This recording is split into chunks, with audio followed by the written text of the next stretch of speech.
আজকে যে টপিকটা নিয়ে আমি আপনাদের সামনে কথা বলবো সেটা হচ্ছে আমাদের ধর্মীয় জীবনে, সামাজিক জীবনে, রাষ্ট্রীয় জীবনে ঐক্যবদ্ধ থাকার গুরুত্ব।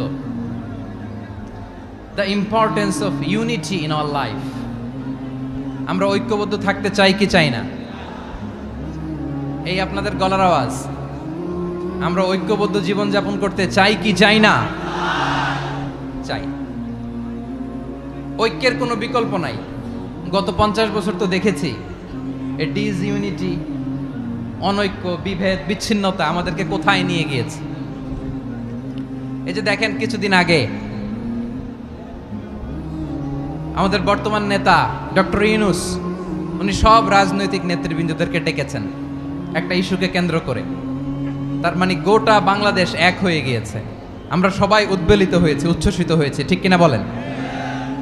রাজনৈতিক নেতাদেরকে ডেকেছেন উনি, আমরা এক হয়েছি। এরপরে ধর্মীয় অঙ্গনের যে লিডাররা, বিভিন্ন ধর্মের, শুধু মুসলিম না, সবাইকে ডেকেছেন, আমরা ঐক্যবদ্ধ হয়েছি। এটাকে বলে ন্যাশনাল ইউনিটি, জাতীয় ঐক্য। যে কোনো ধরনের কনস্পাইরেসি, ষড়যন্ত্র, আধিপত্যবাদ মোকাবেলায় জাতীয় ঐক্যের চেয়ে মোক্ষম হাতিয়ার আর নাই। আমাদের একটা প্রতিবেশী দেশ আছে, আমরা আমাদের দেশ নিয়ে যত ভাবি তারা তার চেয়ে বেশি ভাবে। কথা বুঝতেছেন না? আরো ভেঙে বলতে হবে। আমরা আমাদের দেশ নিয়ে যত উদ্বিগ্ন, এদের আরো টেনশন বেশি। বলেন, আমাদের দেশে শান্তি আছে না নাই? আমরা হিন্দু মুসলিমে কখনো দাঙ্গা লাগে? আসতে বলেন, কেন লাগে? ওদের পূজা পর্বণে আমাদের মাদ্রাসার ছেলেরা যে পাহারা দেয়, চিল্লায় বলেন ঠিক কিনা? আমাদের তাফসির মাহফিলের সময় ওরা ডিস্টার্ব করেন, ঢোল বাজায় না। ওদের পূজা পর্বণের সময় আমাদের তাফসির মাহফিলের ডেট হলে আমরা চেঞ্জ করে দেই। সুবহানাল্লাহ! কি সাম্প্রদায়িক সম্প্রীতির রোল মডেল। আর ওই বাংলাদেশের ব্যাপারে তারা অনেক ডিসইনফরমেশন ছড়াচ্ছিল। ভারতের অনেকগুলো গণমাধ্যম, আমি জেনারেলাইজ করব না, আমাদের প্রতিবেশী দেশের সব গণমাধ্যমকে আমি দোষ দিতে চাই না। অনেকগুলো গণমাধ্যম তারা ডিসইনফরমেশন শেয়ার করেছে। ডিসইনফরমেশন আর মিস ইনফরমেশনের পার্থক্য আছে। মিস ইনফরমেশন না জেনে ভুল বুঝে একটা মিথ্যা বা ভুল তথ্য ছড়িয়ে দেয়া, এটার ক্ষমা আছে, এটার কি আছে? আর ডিসইনফরমেশন মানে ইচ্ছা করে, প্ল্যান করে, ম্যাপ করে, ছক এঁকে মিথ্যা, গুজব, রটনা সোশ্যাল মিডিয়ায় ছড়ানো, এটার ক্ষমা আছে? আওয়াজ করে বলেন, ক্ষমা আছে? ভারতের কিছু গণমাধ্যম তাই করেছে। আমরা ব্যথিত হয়েছি, আমাদের হৃদয়ে রক্তক্ষরণ হয়েছে। আমাদের প্রতিবেশী দেশকে বলতে চাই, আমাদের দেশ নিয়ে আপনাদের ভাবার দরকার নাই। নিজের চরকায় তেল দেন, নিজের দেশ নিয়ে ভাবেন। গত মাসের ভয়েস অফ আমেরিকার রিপোর্ট, বাংলাদেশে সংখ্যালঘু জনগোষ্ঠী আগের চেয়ে বেশি নিরাপত্তা পাচ্ছে। Report voice of America, Muslim report নাকি? মুসলিম জরিপ, ভয়েস অফ আমেরিকা। কথা বুঝে নাই বোধহয়। ভয়েস অফ আমেরিকা কি আমাদের রিপোর্ট? না, ভয়েস অফ আমেরিকার জরিপ, বাংলাদেশের সংখ্যালঘু জনগোষ্ঠী আগের চেয়ে ভালো নিরাপত্তা পাচ্ছে। শুধু এখানেই শেষ না, মাইক্রোসফটের একটা জরিপ শোনায় আপনাদেরকে। তারা সারা পৃথিবীতে গুজব, ভুয়া আর মিথ্যা নিউজ ছড়ানোতে কোন দেশ সেরা একটা রিপোর্ট করেছে। এর মধ্যে 1 নম্বরে এসেছে ভারতের নাম। মাইক্রোসফট তো মুসলমানরা চালায় না? কথা বোঝে নাই বোধহয়। প্রতিবেশী দেশকে বলবো, আপনারা নিজের চরকায় তেল দেন, আপনারাও শান্তিতে থাকেন, আমাদেরকেও শান্তিতে থাকতে দেন। সব চেঞ্জ করা যায়, প্রতিবেশী চেঞ্জ করা যায় না। আমাদের ল্যান্ড তাদের ল্যান্ড, পাশাপাশি। আমরা চাই তারাও সুখে থাক, আমরাও সুখে থাকি, ঠিক কিনা? কিন্তু প্রতিবেশী হলে বন্ধুত্বপূর্ণ আচরণ করতে হয়। প্রতিবেশী যদি বন্ধু না হয়ে প্রভু হতে চায়, এরকম দানব প্রতিবেশী কেউ চায় না। ভারত যদি বন্ধুত্ব উপহার দেয়, আমরাও বন্ধুত্ব দিব। কি বলেন? তারা যদি বন্ধু সুলভ আচরণ করে, আমরাও বন্ধুত্ব উপহার দেব। কারণ আমাদের পররাষ্ট্র নীতি হচ্ছে সবার সাথে বন্ধুত্ব, কারোর সাথে বৈরিতা নয়। আলহামদুলিল্লাহ বলেন, কত চমৎকার পলিসি আমাদের। আমরা নির্বিবাদী, আমরা বাংলাদেশিরা শান্তিকামী। We are proud of that. এজন্য আমরা গর্ববোধ করি। আমাদের পররাষ্ট্র নীতি সবার সাথে বন্ধুত্ব, কারোর সাথে শত্রুতা নয়। তাই প্রতিবেশী দেশকে বলবো, আমার ভাইয়েরা, আপনারাও আমাদের ভাই, বন্ধুত্ব দিলে বন্ধুত্ব পাবেন। বন্ধুত্ব ইজ ওয়েলকাম, দাদাগিরি নয়। বন্ধুত্ব ওয়েলকাম, দাদাগিরি নয়, লাউড এন্ড ক্লিয়ার। ভারত যদি বন্ধুত্ব দেখায় বন্ধুত্ব পাবে, কিন্তু ভারত যদি বাংলাদেশে আধিপত্যবাদ বিস্তার করতে চায়, বাংলাদেশের 18 কোটি জনগণ সেটা রুখে দেবে। ভারত যদি গৌর গোবিন্দের ভূমিকায় নামতে চায়, দেশের 18 কোটি মুসলমান শাহজালালের ভূমিকায় নামবে।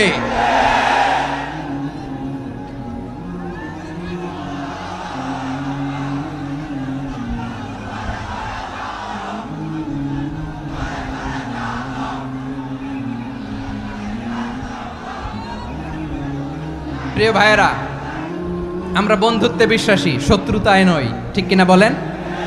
আল্লাহ আমাদেরকে বোঝার তৌফিক দান করুক। তাহলে এই যে তারা বলেছে এদেশে সংখ্যালঘুরা কষ্টে আছে, দুঃখে আছে, এটা কি ঠিক? বলেন, এটা কি ঠিক? না, তারা ডিস ইনফরমেশন শেয়ার করেছে, এটা ঠিক নয়। আমার প্রতিবেশী বন্ধু রাষ্ট্রকে বলবো, আপনারা এটা করবেন না, এটা করবেন না। আমরা শান্তিতে আছি, আপনারাও শান্তিতে থাকেন, আমাদেরকেও শান্তিতে থাকতে দেন। এই যে চিটাগাংয়ের অ্যাডভোকেট আলিফ হত্যাকাণ্ডে গোটা বাংলাদেশ আমরা ধৈর্যের পরাকাষ্ঠা দেখিয়েছে, চিল্লায় বলেন ঠিক কিনা? আমাদের নেতা আমাদেরকে ডেকেছে, আমরা শান্ত থেকেছি। আমরা শান্ত থাকতে চাই, আমরা ঐক্যবদ্ধ থাকতে চাই। যে কোনো ষড়যন্ত্র রুখে দেওয়ার জন্য ঐক্যবদ্ধ প্রচেষ্টার কোনো বিকল্প নাই। তাই আজকের আলোচনার ছোট্ট একটা টপিক আমি শিরোনাম ঠিক করেছি, আমাদের জীবনে, সমাজ জীবনে, ধর্মীয় জীবনে, রাষ্ট্রীয় জীবনে ঐক্যবদ্ধ থাকার গুরুত্ব। এবার আওয়াজ করে পেকুয়ার ভাইয়েরা বলেন, আমরা ঐক্যবদ্ধ জীবনযাপন করতে চাই কি চাই না? আল্লাহ তাআলা সে নির্দেশনাই দিচ্ছেন।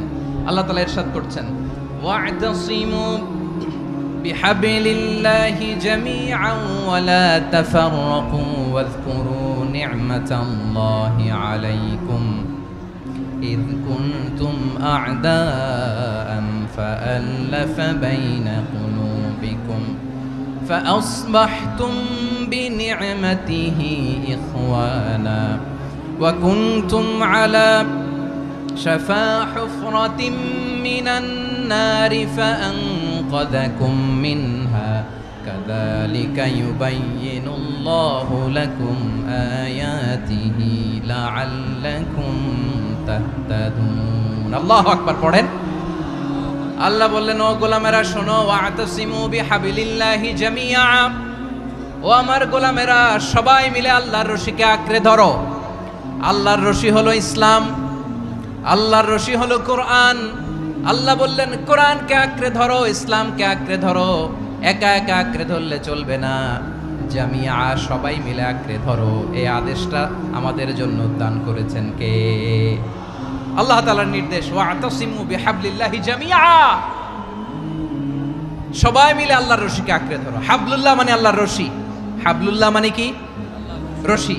এই হাবলুল্লাহ, আল্লাহর রশি বা আল্লাহর রজ্জু দ্বারা উদ্দেশ্য হচ্ছে ইসলাম। আল্লাহর রশি দ্বারা উদ্দেশ্য কি? তাফসিরে অনেক ব্যাখ্যা এসেছে। এরকম পরিস্থিতিতে তাফসিরের সূক্ষ্ম সূক্ষ্ম বিষয়গুলো আমরা শোনাতে চাই, কিন্তু পরিবেশ হয়ে ওঠে না। আল্লাহর রজ্জু বা আল্লাহর রশি দ্বারা উদ্দেশ্য হচ্ছে ইসলাম। আল্লাহর রজ্জু বা আল্লাহর রশি দ্বারা উদ্দেশ্য হচ্ছে কোরআন, কারণ কোরআন আমাদেরকে ঐক্যবদ্ধ করে, ইসলাম আমাদেরকে ঐক্যবদ্ধ করে। চিল্লায় বলেন ঠিক কিনা? এজন্য আল্লাহ বললেন, তোমরা আমার রশিকে আঁকড়ে ধরো, বিচ্ছিন্ন হয়ে না। আমার দেয়া নেয়ামতগুলো স্মরণ করো। যখন তোমরা ছিলে শত্রু, তোমাদের মধ্যে হৃদয়ে আমি আল্লাহ ভালোবাসা ঢেলে দিলাম, ফলে তোমরা সবাই ভাই ভাই হয়ে গেলে। তোমরা সবাই ছিলে জাহান্নামের কিনারায়, জ্বলন্ত অগ্নিকাণ্ডের পাশে। আমি আল্লাহ দয়া করে ঈমানের বদৌলতে তোমাদেরকে আগুন থেকে ফেরালাম। আমি আল্লাহ দয়া করে তোমাদেরকে জান্নাতের পথ দেখিয়ে দিলাম। সুবহানাল্লাহ পড়েন। এমন পথ দেখালাম যেই পথ তোমাদেরকে জান্নাতে নিয়ে যাবে, পথের দিশা তোমরা পাবে। লাআল্লাকুম তাহতাদুন। প্রিয় ভাইয়েরা, তাহলে আমাদের যে ঐক্যবদ্ধ থাকতে হবে, এই নির্দেশটা কার? নাকি মন মতো আমি বানায় বলতেছি? আওয়াজ করে বলুন, নির্দেশটা কার? আল্লাহ। তাহলে আমাদেরকে ঐক্যবদ্ধ জীবন যাপন করতে হবে। প্রিয় ভাইয়েরা, ইসলাম আমাদেরকে ঐক্যবদ্ধ করে। ইসলাম আমাদেরকে কি করে? সংঘবদ্ধ করে, ঐক্যবদ্ধ করে। বিচ্ছিন্ন হওয়া যাবে না। বিরোধ, বিচ্ছিন্নতা, মতানৈক্য, এগুলো আমাদেরকে ধ্বংস করে, আমাদেরকে দুর্বল করে। আর আমাদের ঐক্যবদ্ধ প্রচেষ্টা আমাদেরকে বিজয়ের দিকে এক ধাপ এগিয়ে নেয়। চিল্লায় বলেন ঠিক কিনা? এজন্য আল্লাহ বললেন ওয়াতাসিমু বিহাবলিল্লাহি জামিআ, তোমরা আল্লাহর রশিকে আঁকড়ে ধরো, তোমরা ঐক্যবদ্ধ জীবন যাপন করো, তোমরা বিচ্ছিন্ন হয়েও না। বিচ্ছিন্ন হইলে লস, ঐক্যবদ্ধ হলে সেখানে কল্যাণ আছে না নাই? মাইকে কি সমস্যা হয়েছে কোনো? এবার ঠিক আছে প্রিয় ভাইয়েরা, শেষ করে দেই না? তাইলে শেষ করে দিব তো। গত 2 দিন আগে এসে বসে আছেন, আর আমি আসার 20 মিনিটের মধ্যে উঠে যাচ্ছেন কেন? আর সহ্য হচ্ছে না? আর পারতেছেন না? হ্যাঁ, বসেন। যাদের খুব জরুরত তাদেরকে বের হইতে দেন। অনেকে সকাল থেকে বসে আছে, ওয়াশরুমে যেতে হবে, সারাদিন কিছু খায় নাই, পাগলের মতো বসে আছে। আমি জানি, সব রিপোর্ট আছে আমার কাছে। মেহেরবানি করে বিশৃঙ্খলা করবেন না, আল্লাহর ওয়াস্তে, আল্লাহর ওয়াস্তে। যাদের কষ্ট হচ্ছে বের হয়ে যান। আরো কয়েক মিনিট কথা বলে আমরা শেষ করব। আল্লাহর ওয়াস্তে, আল্লাহর ওয়াস্তে বলার পরেও এরকম বিশৃঙ্খলা করা মোটেও কাম্য নয় প্রিয় ভাইয়েরা। আল্লাহর ওয়াস্তে, এই শব্দটা কতবার ইউজ করেছি আমি, আল্লাহর ওয়াস্তে। আপনার বুক কাঁপে না? হ্যাঁ, ভয় হয় না আল্লাহর? একটু থামেন, একটু থামেন, মেহেরবানি করে, মেহেরবানি করে। এই তো, হ্যাঁ, মাশাআল্লাহ। আল্লাহর ওয়াস্তে প্রিয় ভাইয়েরা, ঐক্যবদ্ধ হতে হবে আমাদেরকে। আদেশটা কার? একটু আওয়াজ করবেন। ঐক্যবদ্ধ জীবন যাপন করতে হবে, আদেশটা কার? আমাদের আগে যে সমস্ত জাতিগোষ্ঠী ধ্বংস হয়েছে বিভেদের কারণে হয়েছে। বিশ্বনবী বলেন, বুখারীর বর্ণনা, ফা ইন্নামা আহলাকাল্লাযীনা মিন ক্বাবলিকুম কাসরাতু মাসাইলিহিম ওয়া ইখতিলাফুহুম আলা আমবিয়াইহিম। তোমাদের আগে ইহুদি নাসারারা যারা ধ্বংস হয়েছে, আমার গজবে উপনীত হয়েছে, 2টা কারণ ছিল। নাম্বার 1, কাসরাতু মাসাইলিহিম, বেশি প্রশ্ন করত, প্রয়োজনে অপ্রয়োজনে নবীরে প্রশ্ন করে আটকাইতে চাইতো, এরকম ডাকাত ছিল তারা। 2 নাম্বার কারণ, ওয়াখতিলাফুহুম আলা আমবিয়াইহিম, ইখতিলাফ করার কারণে, বিভেদের কারণে, পারস্পরিক বিরোধে জড়ানোর কারণে তারা ধ্বংস হয়েছে। এখন বলেন, আমরা কি আল্লাহর গজব চাই? আমরাও কি তাদের মতো ধ্বংস হতে চাই? এজন্য আল্লাহ তাআলা সূরা আল ইমরানের 105 নম্বর আয়াতে বললেন, ওয়ালা তাকুনু কাল্লাযীনা তাফাররাকু ওয়াখতালাফু মিন বা'দি মা জাআহুমুল বাইয়িনাত ওয়া উলাইকা লাহুম আযাবুন আযীম। খবরদার, প্রমাণ পাওয়ার পরেও, দলিল নাজিল হওয়ার পরেও যারা বিরোধ করেছে, ইখতিলাফ করেছে, বিচ্ছিন্ন হয়েছে, খবরদার তোমরা তাদের মতো হয়ো না।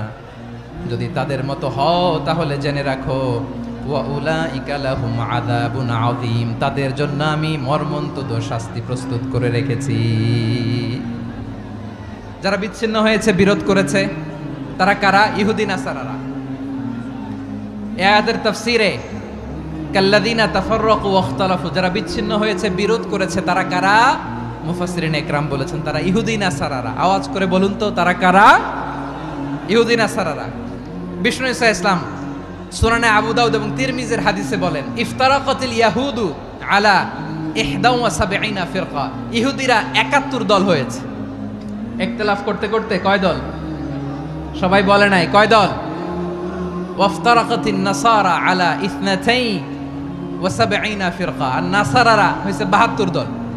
আওয়াজ করে বলুন তো, কয় দল? ওয়াসাতাফতারিকু হাদিহিল উম্মাহ বি73 ফিরকা।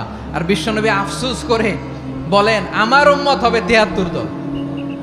ইহুদি 71 দল, নাসারা 72 দল, আর আমার উম্মত, বুঝে থাকলে আওয়াজ করে বলেন। বিশ্বনবী বলেছেন, আমার উম্মত ভাগ হবে কয় দলে? কুল্লুহা ফিন্নার, সব জাহান্নামে যাবে, ইল্লা ওয়াহিদা, একটা দল ছাড়া। সাহাবারা বললেন, মান হিয়া ইয়া রাসূলুল্লাহ, সেই নাজাত প্রাপ্ত জান্নাতি দল কোনটা? আপনি কি আমাদের বলবেন না? আপনি মেহেরবানি করে একটু বলে দেন তারা কারা। বিশ্বনবী বললেন, মা আনা আলাইহি ওয়া আসহাবি, আমি এবং আমার সাহাবারা যেই মতের উপর, যেই পথের উপর আছে, এই মত এবং পথের উপর যারা থাকবে তারাই জান্নাতের দল হয়ে যাবে। যারা আমার মত আমার সাহাবীর মত এবং পথকে অনুসরণ করবে তারাই জান্নাতে যাবে। তাহলে প্রিয় ভাইয়েরা, আমরা কি আর ইখতিলাফ করব, কাদা ছোড়াছুরি করবেন না? যে বোঝাই তো যাচ্ছে দৃশ্য দেখে, ধাক্কাধাক্কি যে আপনারা করবেন না। আপনাদের এই যে আমলনামা তো আমার কাছে আছে। পেকুয়ার ভাইয়েরা, এটা তো আমার ওয়ার্ম আপ প্রোগ্রাম। আমার বিভাগীয় প্রোগ্রাম হচ্ছে 8 বিভাগে 8টা। কয়টা? এটা কেন নিলাম? নেয়ামতুল্লাহ নিজামীর জ্বালা থেকে বাঁচার জন্য নিলাম। ওর জ্বালাতনে ও পারে না মালয়েশিয়া থেকে আমরা টেনে নিয়ে আস, চার্টার ফ্লাইট ভাড়া করে পারে না নিয়ে আস। এমন কোনো মাধ্যম নাই, এমন কোনো ওয়ে নাই সে ধরে নাই। আর তার কাছে আমার কাছে তার দাবিও আছে, কারণ এর আগে 2-3 বার আসার কথা ছিল, কয়েকবার এসে ফিরে গেছি, অনুমতি হয় নাই। এখন দাবার গুটি পাল্টে গেছে, দাবার গুটি পাল্টে গেছে। এক মাঘে শীত যায় না, কিন্তু আমরা স্মরণে রাখি না, ভুলে যাই। এটাই বড় আফসোস প্রিয় ভাইরা। তো এটা ওয়ার্ম আপ প্রোগ্রাম, এটা ওয়ার্ম আপ উদ্বোধনী প্রোগ্রাম, বিভাগীয় প্রোগ্রাম আমার জানুয়ারি থেকে শুরু। তো যা যা করছেন আমার সাথে পেকুয়াতে সব কিন্তু বয়ান দিব, ওই জায়গায় সব বলে দিব পেকুয়াবাসী কি করছে। আমি তো ভাবছি পেকুয়ার জেনারেশন জি আমাকে এমনভাবে রিসিভ করবে, আমার কোনো ব্যাক পেতে হবে না, কষ্ট পেতে হবে না। আমাকে স্মার্টলি তারা স্টেজে রিসিভ করবে, স্মার্টলি তারা সেফ এন্ট্রি সেফ এক্সিট দিবে। তো বাস্তবে তো উল্টা, একেবারে উল্টা। আমি জানি জায়গা নাই, ওই যে দেখছেন উত্তর রেডিয়াস। আমি জানি যে ধারণ ক্ষমতার অনেক বেশি লোক হয়ে গেছে, এটা আমি জানি। ভালোবাসা কোনো আইন কানুন দিয়ে মাপা যায় না, এটা আমি জানি। এটা যে ভালোবাসার বহিঃপ্রকাশ এটাও আমি বুঝি। ভালোবাসাকে আটকায় রাখা যায় না। এটা যে ভালোবাসার অগ্নি স্ফুলিঙ্গ, এটারে কোনো কিছু দিয়ে দামায় রাখা যাবে না, এটা আমি টের পাই। এজন্যই মনকে বুঝতে যেটা ভালোবাসা। মেহেরবানি করে অল্প কয়েকটা মিনিট একটু সুশৃঙ্খল আমার সাথে থাকতে হবে, আল্লাহর ওয়াস্তে, আল্লাহর ওয়াস্তে।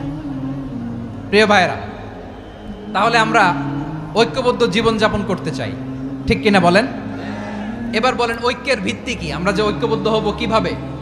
সবাই বলে ঐক্য চাই, ঐক্যবদ্ধ হতে চাই। ঐক্যের ভিত্তি কি বলেন?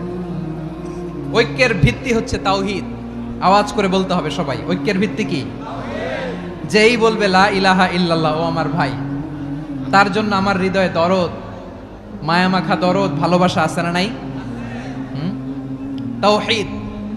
এই মুসলিম উম্মার ঐক্যের ভিত্তি তাওহীদ। পেকুয়ার ভাইরা মনে রাখেন, মেসেজগুলো মনে রাখেন। মুসলিম উম্মার ইউনিটি, ঐক্য, এটার ভিত্তি হচ্ছে তাওহীদ। যেই পড়বে লা ইলাহা ইল্লাল্লাহ সে আমার কি?